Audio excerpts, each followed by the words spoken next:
continue the next topic. So in the next class, we had discussed up to the Rutherford's atomic model, right?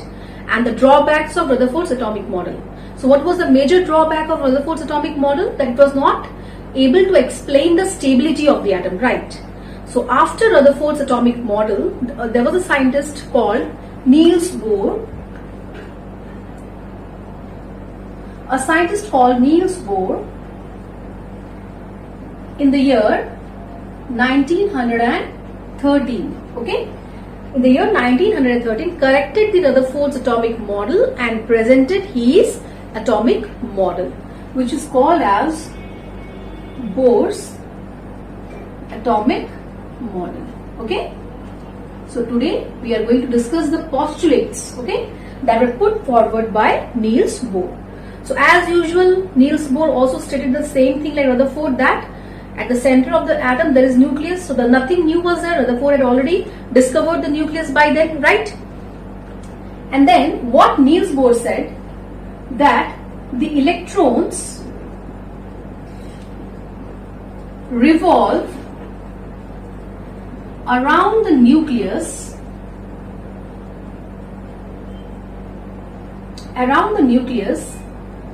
in fixed orbits, okay? In fixed orbits with a fixed energy. Okay, we'll be discussing these points. The fixed energy while revolving, electrons neither lose nor gain energy. Right?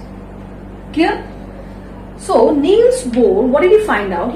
He just corrected the Rutherford's atomic model and said that electrons do revolve around the nucleus. This is already found out by Rutherford. He had told that electrons revolve around the nucleus in closed circular orbits, right? But then because of he was not able to explain the stability, right? So Niels Bohr said that electrons revolve around the nucleus, but they don't revolve anywhere around the nucleus. That means they cannot revolve in any random orbit, okay? That means they are confined to certain fixed orbits. There are certain fixed orbits where electrons can revolve, right? Revolution is confined to certain fixed orbits, and electrons revolve with a fixed energy. That means it's written this next point, that while revolving, electrons will neither lose nor gain energy. Okay, so that means here what is the most important point, that here I want to add each orbit has a fixed energy. Okay, this was proposed by Niels Bohr. Each orbit has a fixed energy. That means what? Each orbit or shell is associated with a fixed amount of energy. So Niels Bohr stated two things. Firstly, he said that each orbit has a fixed energy. Okay, that is why he named the orbits as what? Energy levels. He named it as what? Energy levels, right? That's why we call these orbits or shells as energy levels, because each orbit is associated with a fixed amount of energy. Secondly, he told that these electrons revolve around the nucleus without gaining or losing energy. They revolve with a fixed energy. So for a fixed orbit, there is a fixed amount of energy, right? So that means what? For an electron, for an electron to go from one shell to the other, it has to gain energy from some external source. Or if it has to come, that means, and vice versa. That means what? If an electron has to come from the outer orbit to the inner orbit, it has to lose some amount of energy. Okay, so that means what? An electron gains energy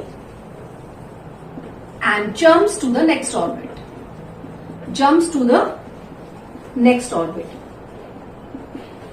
That means while the electron is revolving in a particular orbit, it will neither gain nor lose energy. So that means that the atom will be stable. Yes or no? And if an external energy is provided to the electron, then definitely it will jump to the next orbit. It will no more be revolving in that particular orbit. Okay, so here the idea was made very clear by Niels Bohr. He first of all he named the orbits or shells as energy levels. He said that every orbit or shell has a fixed energy. When electrons revolve around the nucleus, they revolve with a fixed energy. They neither lose nor gain energy. And if they gain energy, more energy, they jump to the next orbit. Electrons do not revolve in any random orbit. Remember it, students, okay? So this much is needed for your class, but just I want to add an extra point, okay, which you will be reading in 11th and 12th chemistry, right? But still, the most important thing was what he gave a quantization condition. Actually, Niels Bohr is famous for his quantization condition that he gave for the revolution of electrons. According to this quantization condition, just for your knowledge, students, okay, it is not needed for your class, but then this topic you will be reading in 11th and 12th chemistry, right? Quantization condition means what? Electrons will revolve only in those orbits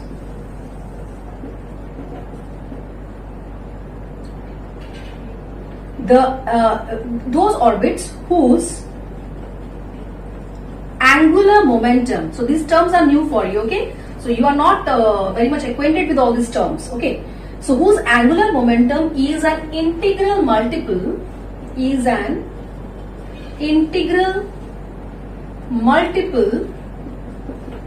of h by 2 pi, okay. That means what Bohr said, actually this is the most important point, but it's not in your portion, okay, but just for the timing, just remember this thing. He just gave the quantization condition for the revolution of electron, that electrons will revolve only in those orbits for whose the orbits for whose the angular momentum is an integral multiple of h by 2 pi. Now what is this h? H is Planck's constant, okay, h is Planck's constant. Okay, and pi you are knowing the pi value is 22 by 7 or 3.14 approximately we are taking, yes or no? So h is Planck's constant, or in other words we can write L stands for angular momentum, so we can write integral multiple, so n is an integer here, h by 2 pi, h upon 2 pi, right? So this is the relationship he gave, and this angular momentum you must have read about momentum, or maybe you are new to momentum also. Momentum is what? The product of mass and velocity. Yes, so the product of mass and velocity. So angular momentum is basically the cross product of it's what? The moment of the momentum. You'll be reading this in higher classes, okay? Just for the time, remember this relationship, okay? So, or in other words, we can also write angular momentum is nothing but we can represent it as mvr, where m is the mass of the electron, v is the velocity with which the electron is revolving, and r is a radius. Radius means what? The distance between the electron and the nucleus, okay? Is an integral multiple of n h by 2 pi. H is the Planck's constant. N is what? N is an integer, okay? And basically it refers to what? Positive integer. It refers to what? Positive integer, right? Clear? So he stated very clearly that, so according to Bohr, what did he say? That the nucleus is here at the center, and the first shell is the K shell, the next shell is the L shell, then again you have the M shell, right? So like that, so on and so forth, you have shells, yes or no? So N for shell number K is the first shell, yes or no? So the value of K will be, the value of N will be 1 when you are going to calculate the angular momentum of the first shell. So what did Bohr say? He said that suppose an electron is revolving here in this orbit, the K shell, okay? If an external energy is provided, then it will jump to the next orbit. Electrons they cannot revolve in any orbit. Their movement is confined to certain fixed orbits for whose the integral, for the orbits for which the integral multiple will be, for which the angular momentum will be an integral multiple of h by 2 pi. Okay, only in those orbits electrons can revolve, otherwise they cannot revolve. Understood now? So this is the thing he gave, it's very important, okay, but now it is not needed for your class, okay, just an extra information, right?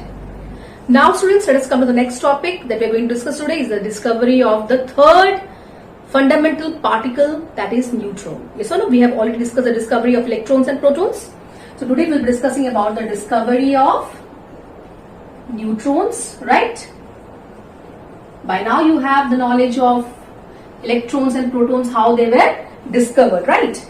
So the credit for the discovery of neutrons goes to James Chadwick. James Chadwick, okay, in 1932. Okay, so he is credited for the discovery of neutrons, right? So neutrons, why the neutrons were, there's a question being asked sometimes that why neutrons were the last fundamental particle to be discovered. So they were the last fundamental particles to be discovered because they were neutral in nature, right? Because of their neutrality, they were discovered at last, right? Now, James Chadwick in the year 1932 conducted an experiment just similar to the gold foil experiment. Okay, he conducted an experiment similar to the gold foil experiment. Okay, that means he bombarded a metal sheet of beryllium, okay, of a beryllium with alpha particle, okay, and came to the conclusion that there are some uncharged particles inside the neutrons. That is true, clear or not? But before James Chadwick, two scientists named Bothe and Becker had actually in the year 1930 performed this experiment already. Actually, they are the first two scientists who basically produced neutrons. But the credit goes to James Chadwick, because Bothe and Becker were not able to recognize the particles, the uncharged particles. Okay, they were not able to, they basically produced neutrons, but then they were not able to further specify that they were neutrons or whatever. So later on, and after that in the year 1932 also, Madame Curie, you know, she's famous for radioactivity, you know, and her husband, okay. They also found out before Chadwick, they had concluded that these, whatever these neutral particles or neutral rays were produced in the Bothe and Becker experiment, okay, they conducted that experiment. So they had the capacity to knock out protons. So James Chadwick just wanted to continue this experiment and study further, because these scientists actually came to the conclusion that these may be the gamma radiations, okay, gamma radiations, right? So just to clarify that doubt whether they were gamma radiations or something else, James Chadwick had just repeated their experiment. Okay, he just, we can say, accidentally discovered neutrons, right? He had just continued the experiment of Bothe and Becker and the conclusions of Irene Curie and her husband, and he just continued with their experiment and he discovered the neutrons, right? So before the discovery of neutrons, what made the scientists think that there was something extra? Because you know that electrons and protons were already discovered, right, students? Electrons and protons were already discovered, but there was something that was confusing the scientists during that time. So the two specific things I would like to point out here. Okay, the first thing was that we already, till that time, scientists had already found out the number of protons for various elements, right? So they already knew that hydrogen has only one proton. Right? And helium has what? Two protons. They already knew by that time that helium has two protons and hydrogen has one proton. So hydrogen has an atomic mass of what? 1 AMU.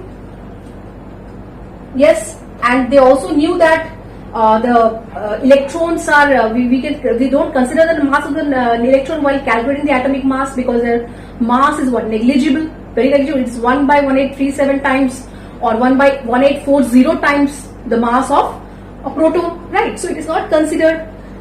But then, if hydrogen contains one proton and its mass is 1 atomic mass unit, then helium contains 2 protons, then its mass should be what? 2 atomic mass unit, right? But then, when the atomic mass of helium was calculated, it was found out to be 4 AMU. So this confused the scientists. That means from where this extra mass is coming. That means there is something extra in the nucleus. There is something extra in the nucleus apart from protons, and that particle should be uncharged. Because we already knew that the number of protons and number of electrons are equal. That's why an atom is stable. Yes or no? That's why an atom is electrically neutral. That's why an atom is electrically neutral, right? So then this confused the scientists, because when they weighed, so that means if this is one hydrogen atom, it has one proton, then on this scale, yes, so on this scale, what should happen? Suppose this is one helium. Helium has two protons. Yes or no? Helium has what? Two protons. So that means the one helium atom should weigh equal to two hydrogen atoms. If you take one helium atom, then it should weigh equal to the two hydrogen atoms, because two hydrogen atoms will have two protons and one helium atom has two protons, right? But then this was not found. Okay, this was not equal. Clear? That means the weight of one helium atom was found to be more than one hydrogen atom. Okay, sorry, two hydrogen atoms. Sorry, I'm clear. So the mass of one helium atom was found to be more than two hydrogen atoms. First of all, so this confused the scientists, and they thought that there is something extra. There is one additional subatomic particle inside the nucleus, right? The second point that I would like to focus is, you know that protons are what? Positively charged. So if all the protons are there in the nucleus, they are crowded together in the nucleus, then they will suffer electrostatic repulsion, right? They will suffer what? Electrostatic repulsion. That means whatever the protons are there, they will be repelled by each other. That means something is there that is binding the protons together. Because if protons are positively charged and they are residing in the nucleus of the atom, okay, then how are they able to reside together? Because they should suffer what? Electrostatic repulsion from each other, right? But then this is not happening. Yes or no? This is not happening. So something extra is there that is binding the protons together. Okay. So that means now we know that neutrons, what is the function of neutrons? Neutrons actually bind the protons. They actually bind the protons. That means they help in binding the protons together. That means they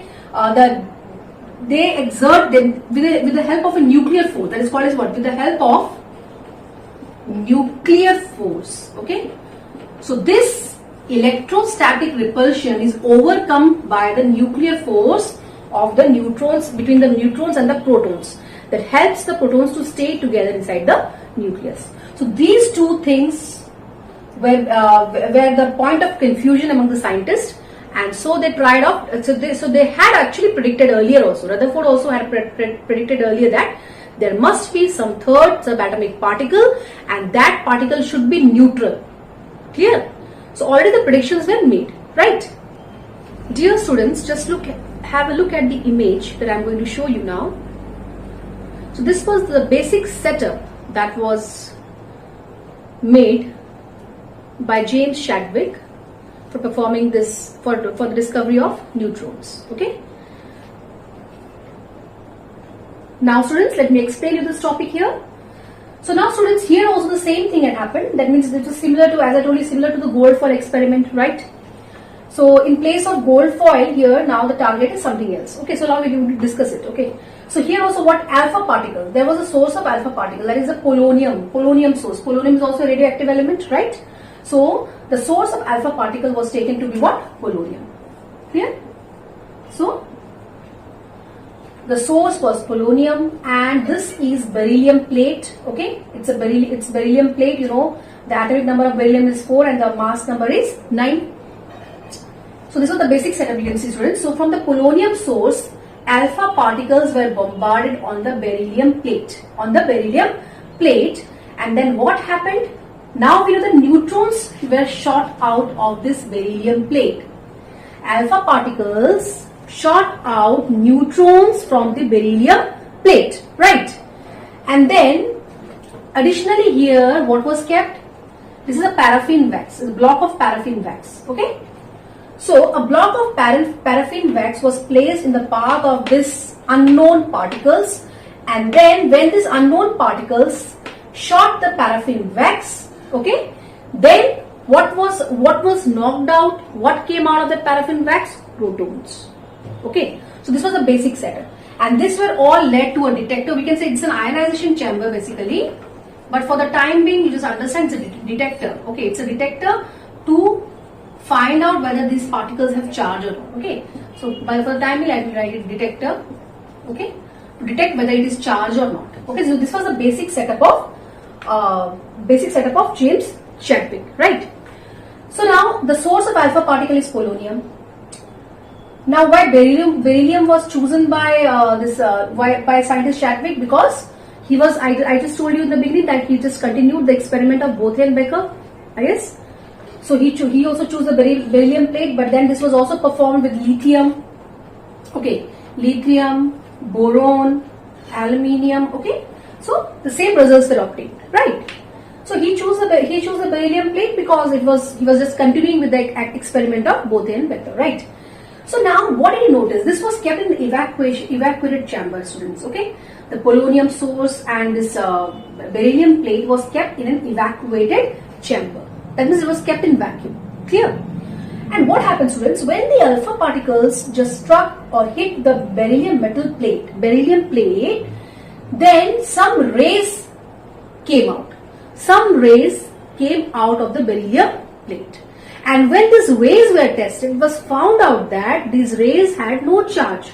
That means under the electric field and the magnetic field, they were neutral. They did not deviate. Okay, these rays did not deviate. So this proved that these particles are not carrying any charge. And so Chadwick named it as what? Neutrons. Okay. Then what additional thing he did? Chadwick chose a paraffin wax block and kept in the path of this neutrons. Okay. He just wanted to find out. Now, why did he choose this paraffin wax? That question must be coming to your mind. Yes or no? Because paraffin wax is basically what? A hydrocarbon. It's a hydrocarbon, right? Hydrocarbon. That means it is a proton-rich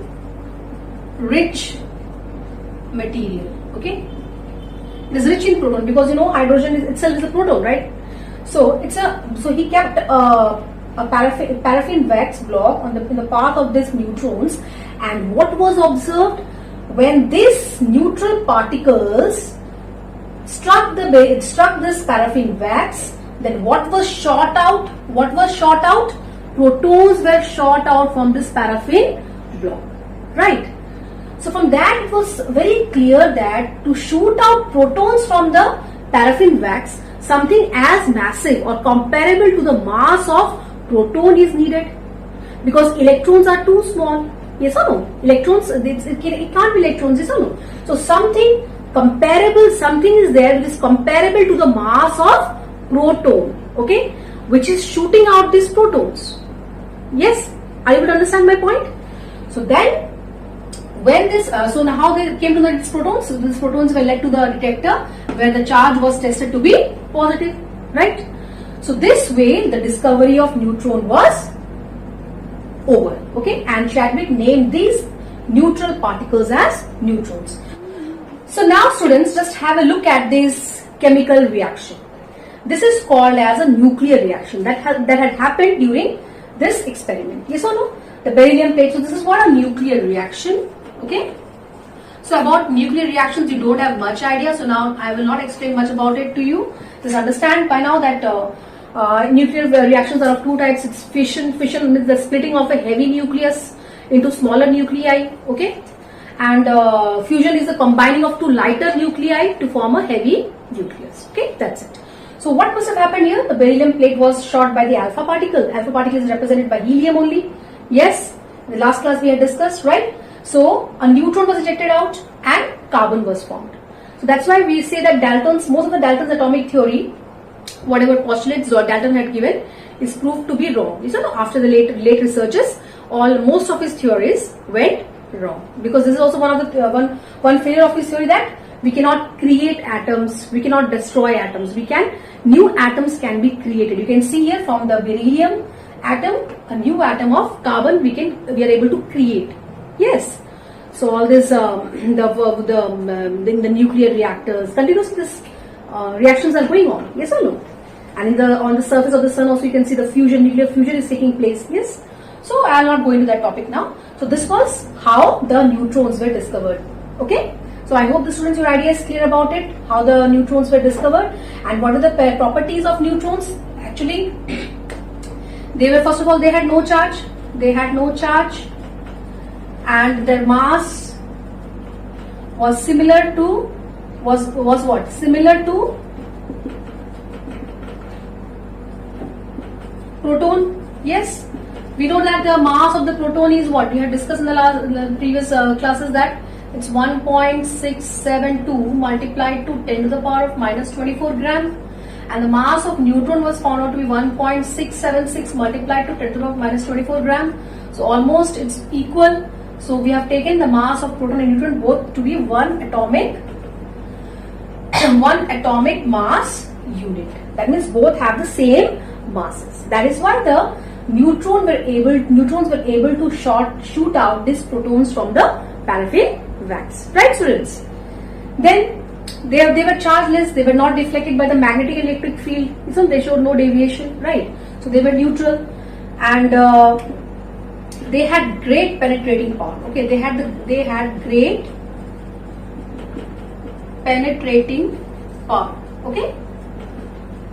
And one more point is, besides having great, that is, they were able to penetrate through any matter. They had the more penetration power as compared to the electrons and protons, right?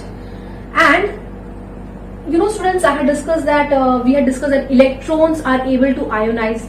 They can bring about ionization. Okay, protons can bring about ionization, but neutrons are not able to bring about ionization. Ionization means what? Making an atom convert to an ion. Yes or no? So, and how an atom converts to an ion? Basically by losing electron. Yes or no? Basically by losing an electron, the atom becomes ionized. We have read that, especially in the cathode rays experiment. All that detail I had explained you, right? So neutrons don't have ionizing power. Because for a particle to ionize an atom, what is needed? It should interact, because neutrons are what? Neutral in nature. They are what? Neutral in nature. They have no charge, right? So in order for a particle to ionize an atom, it should ionize another. That means in order for a neutron to remove the electron from an atom, it should be able to interact. It should be able to interact with that electron. But since it is chargeless, it is not able to interact. That is why we can say that neutrons don't have the ionizing power. Okay. So I hope, students, with this your idea about the Niels, that is the Bohr's atomic model, and how the neutrons were discovered is quite clear. And the next class we will be discussing some more important topics. So keep studying and go through the video well, and feel free to ask your doubts. Okay.